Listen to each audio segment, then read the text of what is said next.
നമസ്കാരം. Raf talks ഫുട്ബോളിലേക്ക് ഏവർക്കും സ്വാഗതം. ഈ സീസൺ അവസാനിക്കുന്നതോടുകൂടി ക്ലബ്ബ് വിടാൻ PSG ഫ്രഞ്ച് സൂപ്പർ താരമായ കിലിയൻ എംബപ്പെ തീരുമാനിച്ചു കഴിഞ്ഞിട്ടുണ്ട്. ഫ്രീ ഏജന്റ് ആയിക്കൊണ്ട് സ്പാനിഷ് വമ്പന്മാരായ റയൽ മാഡ്രിഡിലേക്കാണ് എംബപ്പെ പോകുന്നത്.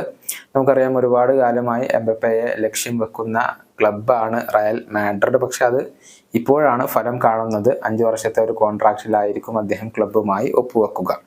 PSG സംബന്ധിച്ചിടത്തോളം ഇതൊരു വലിയ നഷ്ടം തന്നെയാണ്. കാരണം അവർ ടീമിനെ പടുത്തുയർത്തിയിരിക്കുന്നത് കിലിയൻ എംബപ്പയെ കേന്ദ്രീകരിച്ചുകൊണ്ടാണ്. മെസ്സി, നെയ്മർ എന്നിവരൊക്കെ ക്ലബ്ബ് വിട്ടതുപോലും ഇതിന്റെ ഭാഗമായിരുന്നു. മാത്രമല്ല, സാമ്പത്തികപരമായ വലിയ ഒരു നഷ്ടം എംബപ്പയുടെ പോക്കിലൂടെ PSG സംഭവിക്കും എന്നുള്ളതാണ്. കൂടാതെ മികച്ച ഒരു താരത്തെ എംബപ്പയുടെ സ്ഥാനത്തേക്ക് പകരമായി കൊണ്ട് PSG ഇപ്പോൾ ആവശ്യവുമാണ്. ഇതുമായി ബന്ധപ്പെട്ട ഒരു റിപ്പോർട്ട് ഇപ്പോൾ RMC സ്പോർട്ട് പ്രസിദ്ധീകരിച്ചിട്ടുണ്ട്. അതായത്, റയൽ മാഡ്രിഡിന്റെ ബ്രസീലിയൻ സൂപ്പർ താരമായ വിനീഷ്യസ് ജൂനിയറെ സ്വന്തമാക്കാൻ PSG ഇപ്പോൾ താല്പര്യമുണ്ട്. എംബപ്പെ വരുന്നതോടുകൂടി വിനീഷ്യസിന്റെ ക്ലബിലെ പൊസിഷന് ഒന്ന് അവതാളത്തിലാകും. ഇത് മുതലെടുക്കാനുള്ള ഒരുക്കത്തിലാണ് ഇപ്പോൾ PSG ഉള്ളത്.